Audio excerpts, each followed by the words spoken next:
Questo video non contiene spoiler. Eccoci tornati con la seconda parte del video dedicato alla prima serie di Gundam. Per chi non avesse ancora visto la prima parte, lascio il link in descrizione. Cominciamo! Nel video precedente abbiamo analizzato le premesse che si c'erano dietro la nascita della serie originale. In questo passiamo invece alla serie in sé che, come detto, è stata realizzata sul finire degli anni 70 e, dato che nessuno si aspettava di stare assistendo alla nascita di un fenomeno cult giapponese, le fu riservato un budget economico abbastanza modesto. Da qui le animazioni non eccelse, sebbene comunque siano in linea o addirittura superiori a quelli di altri anime arrivati in Italia assieme a Gundam.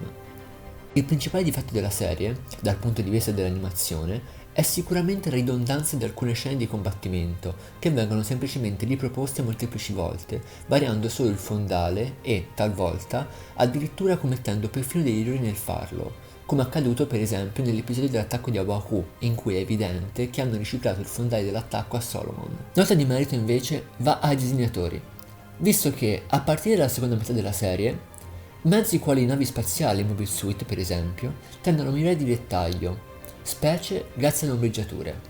Alla fine, la serie può essere ancora vista da un pubblico nel 2022, anche se i più giovani potrebbero doversi armare di pazienza e comprensione per superare l'evidente arretratezza dell'animazione rispetto a ciò che anime recenti ci hanno abituato.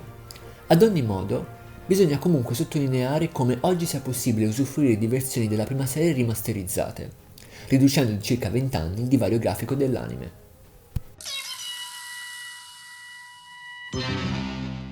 Per quanto riguarda le musiche invece, a differenza delle animazioni, possiamo dire che sono un pezzo forte della serie, visto che non deludono mai.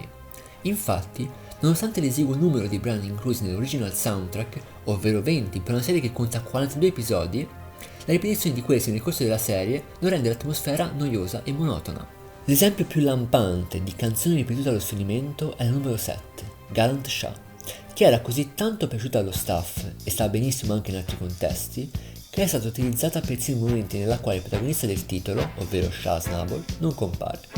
E comunque, la canzone è fatta così bene che non riesce ad annoiare lo spettatore.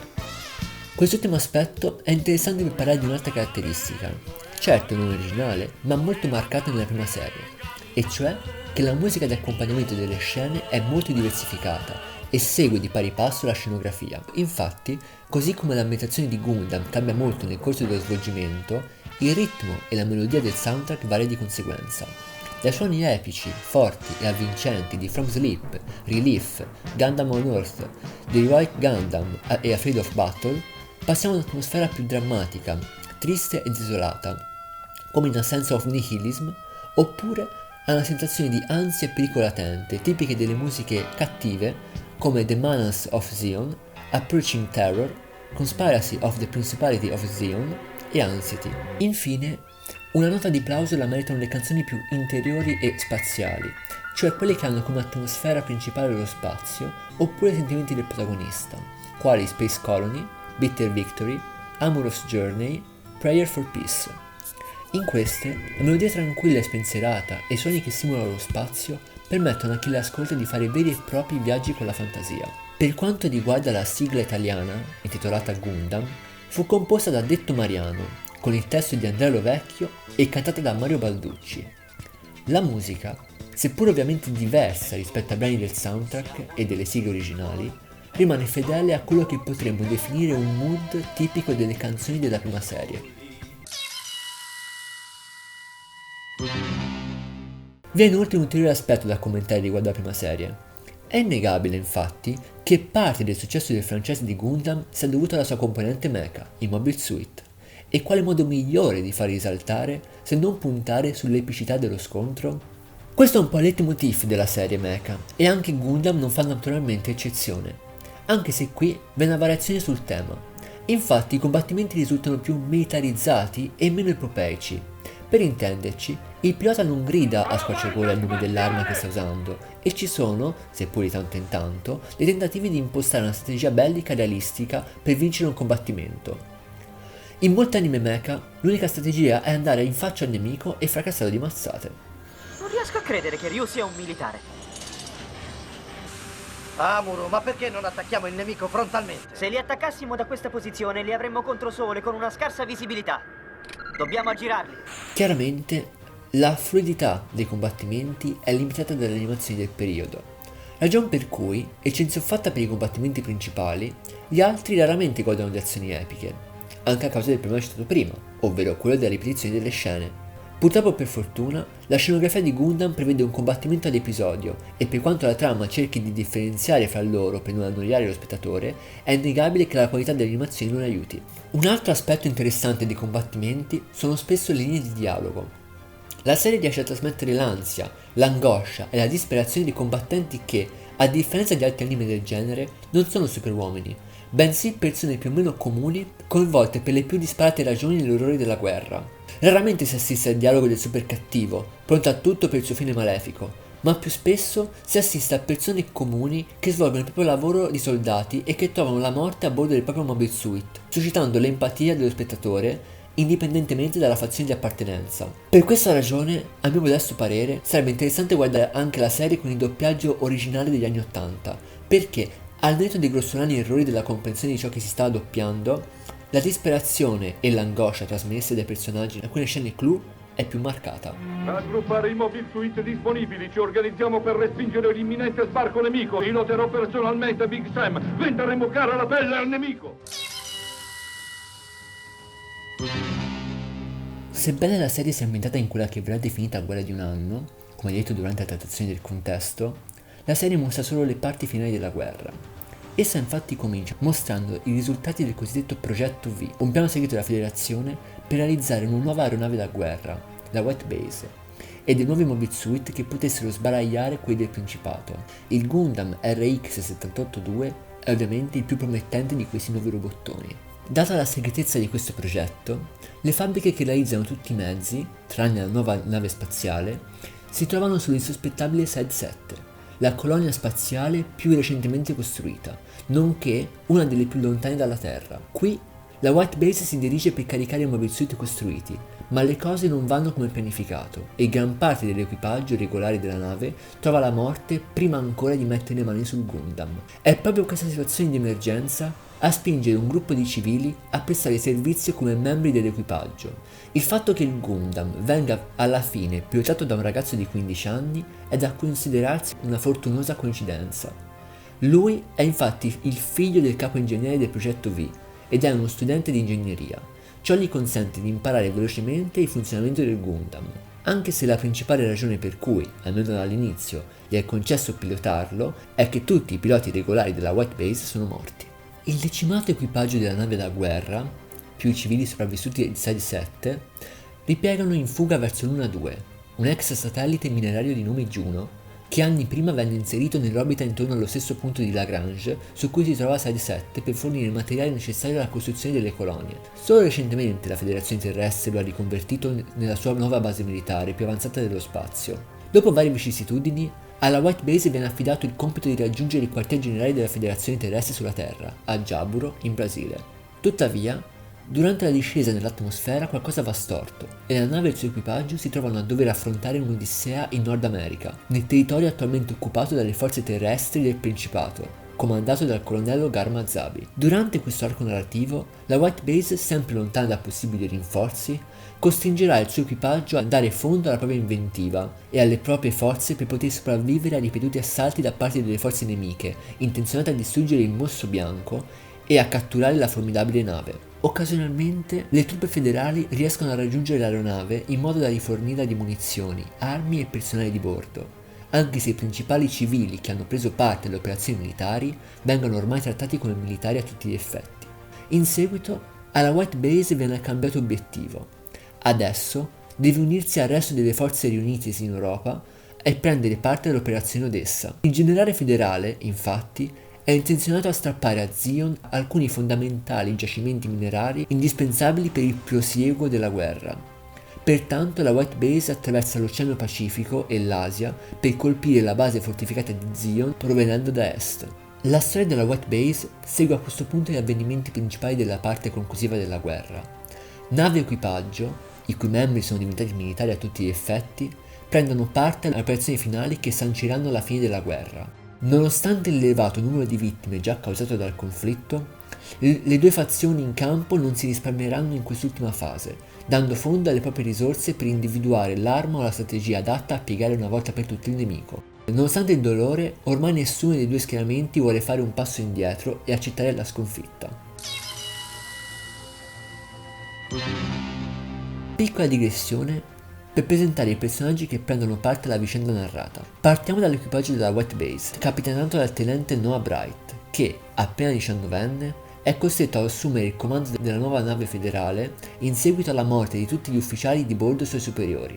Un ragazzo su cui grava la responsabilità del destino dell'ultima risorsa federale nella guerra contro Zion e che dovrà riuscire a trasformare la pressione cui è sottoposto in grinta da trasmettere al resto dell'equipaggio, che non è neanche formato da soldati regolari, quindi poco avvezzo alla gerarchia militare. Vi sono poi piloti, decisivi nelle innumerevoli battaglie in cui la nave è coinvolta. Amuro Rei, Kai Shiden, Ryo José, Hayato Kobayashi, Seila Mas e Slegar Low sono coloro che salgono a bordo dei mezzi federali durante l'intera serie, seppur in momenti diversi.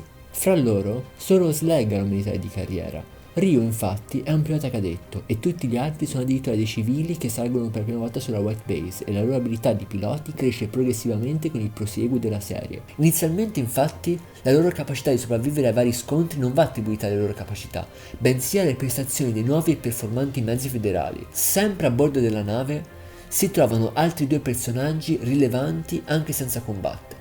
Sono Mirai Yashima, una civile figlia di un noto imprenditore terrestre e che assumerà l'incarico di timoniera, e Frau Bo, una ragazzina civile amica di Amuro, il cui ruolo della trama è dare il punto di vista di qualcuno che non è un militare e non intende diventarlo, ma che cerca comunque di impegnarsi in quello che fa, non tanto per la fazione di appartenenza, quanto più per la salvezza delle persone a cui tiene a bordo della nave. Concludiamo la fazione dei federali con altri personaggi rilevanti nella storia. Il generale Johann Abraham Revil, capo delle forze federali, è colui che sembra avere più a cuore le sorti dell'equipaggio della White Base, quando il resto del comando terrestre pare intenzionato a usarlo solo come esca per guadagnare tempo, in modo da mettere a punto nuove armi contro il Principato. In effetti, il fatto che la White Base sia comandata da un 19enne e il Gundam pilotato da un ragazzino non andrà mai giù alle altre sfere della federazione. Infine, vi è il tenente Matilda Ajan, addetta ai rifornimenti, una missione che per lei significa ricostruire laddove la guerra porta distruzione.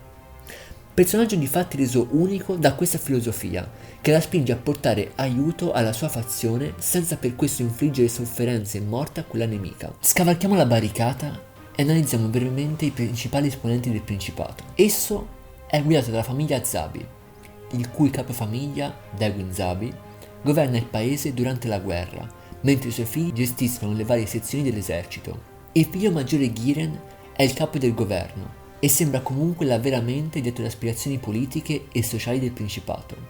La figlia Kycilia governa la città lunare di Granada, conquistata a inizio guerra da Zion. La sua figura è più misteriosa e lavora nell'ombra tenendo all'oscuro delle sue azioni anche il resto della sua stessa famiglia. Dosel e Garma sono invece dei militari in carriera. Il primo è il comandante delle forze spaziali di Zion, mentre il secondo è il colonnello responsabile dell'occupazione terrestre. Nonostante l'appartenenza alla medesima famiglia, è interessante vedere i diversissimi punti di vista che caratterizzano i suoi membri e come ciò poi si ripercuote sulle loro azioni. La forza del Principato poggia comunque sulle capacità dei suoi assi, dei piloti di Mobile Suit o comandanti, la cui abilità e intelligenza tattica ha portato grandi successi alla propria fazione. Il più celebre è Shah Aznavour, soprannominato la Cometa Rossa a causa dell'incredibile velocità raggiunta dai suoi Mobile Suit notoriamente verniciati di rosso, come a voler incutere timore al nemico ancora prima di utilizzare le armi. Il suo carisma e i suoi successi, uniti al mistero dietro la maschera che porta sempre sul volto, lo hanno reso un vero eroe ed esempio per il resto dei soldati del Principato. La sua abilità come pilota è accompagnata comunque dall'arguzia del suo ingegno che lo rende un fine stratega in grado di prevedere in più occasioni le mosse dell'esercito nemico. Il comandante Rambaral e i membri della Triade Nera sono i piloti più abili del Principato e rappresenteranno delle ardue sfide per l'equipaggio della White Base che sarà costretto a scontrarcisi. Il primo ha l'aspetto del veterano di guerra, sebbene in realtà abbia solamente 35 anni, e rappresenta l'emblema del soldato coraggioso e valoroso. Al contrario, i tre della triade, invece, sono tre piloti estremamente capaci, che combattono per il loro nome e per la loro gloria. Nota di merito per il colonnello Makube, che, al di là di alcune scelte moralmente discutibili, appare come un abile stratega capace di tendere fatali tranelli ai nemici che affronta. Pur essendo nato nello spazio, Makube mostra di apprezzare molto la cultura terrestre del passato rispetto ai suoi compatrioti. È solito infatti sottolineare la bellezza di un vaso cinese che porta sempre con sé. La linearità della trama appena descritta non deve essere confusa con banalità.